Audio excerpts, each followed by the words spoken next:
നമസ്കാരം. ഇന്നത്തെ പ്രധാന ബജറ്റ് വിശേഷങ്ങളാണ് ഈ വീഡിയോയിലൂടെ എത്തിക്കുന്നത്. 2026 ബജറ്റ് നടന്നുകൊണ്ടിരിക്കുകയാണ്. അതുമായി ബന്ധപ്പെട്ട വീഡിയോയിലേക്ക് കിടക്കാം.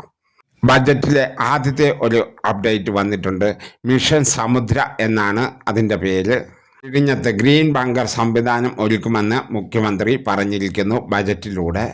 മിഷൻ സമുദ്രയ്ക്ക് 400 കോടി പ്രഖ്യാപിച്ചു. ബേപ്പൂർ അഴീക്കൽ തുറമുഖങ്ങൾ വികസിപ്പിക്കും.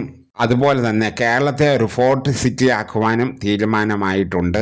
മാരിടം മ്യൂസിയത്തിന് 50 കോടിയാണ് അനുവദിച്ചിരിക്കുന്നത്. 600 കിലോമീറ്റർ വരുന്ന തീരദേശ പദ്ധതിയും അനുവദിച്ചു. കേരളം തുറമുഖ നഗരമാക്കുമെന്നും പ്രഖ്യാപിച്ചു. വിഴിഞ്ഞത്തെ കപ്പൽ നിർമ്മാണ കേന്ദ്രം തുടങ്ങുവാനും ബഡ്ജറ്റിൽ തീരുമാനമായിട്ടുണ്ട്. തീരവാസികൾ തൊഴിൽ മുൻഗണന കൊടുക്കുമെന്നും ബഡ്ജറ്റിൽ തീരുമാനമെടുത്തു. അതുപോലെ തന്നെ ബഡ്ജറ്റിൽ ധാതു ഇടനാഴിക്ക് വേണ്ടി 100 കോടി രൂപ അനുവദിച്ചു. ഏവിയേഷൻ ലോജിക് ഹബിന് 200 കോടി അനുവദിച്ചു. അതുപോലെ തന്നെ ബഡ്ജറ്റിൽ തെക്കൻ കേരള സാമ്പത്തിക ഇടനാഴിക്കായി 50 കോടിയും അനുവദിച്ചു. അതുപോലെ തന്നെ ബഡ്ജറ്റിലെ മറ്റൊരു പ്രധാനപ്പെട്ട ഒരു പദ്ധതിയാണ് കരിമണൽ ഖനനത്തിൽ സ്വകാര്യ നിക്ഷേപം അനുവദിച്ചു. 4 വിമാനത്താവളങ്ങളെ എക്കോഫിഷൻ ഹബ്ബാക്കുമെന്ന് പ്രഖ്യാപിച്ചിട്ടുണ്ട്. വർക്കർമാരുടെ ശമ്പളം 9,000 നിന്നും 10,000 ആക്കിയിട്ടുണ്ട്. BD ബജറ്റിൻ്റെ ഏറ്റവും പ്രധാനപ്പെട്ട ഒരു കാര്യമായിരുന്നു ഇത്.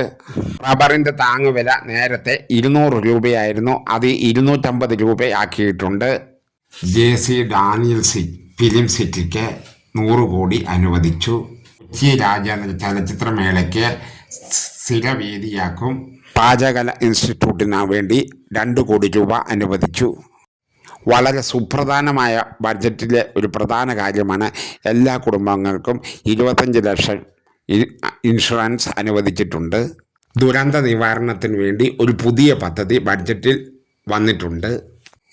മുന്നറിയിപ്പിനും ഏകോപനത്തിനും വേണ്ടി കേന്ദ്രത്തിന് 15 കോടി അനുവദിച്ചു. ഗ്ലോബൽ ഫർണിച്ചർ ഹബ്ബ് സ്ഥാപിക്കുമെന്നുള്ള തീരുമാനം വന്നിട്ടുണ്ട്.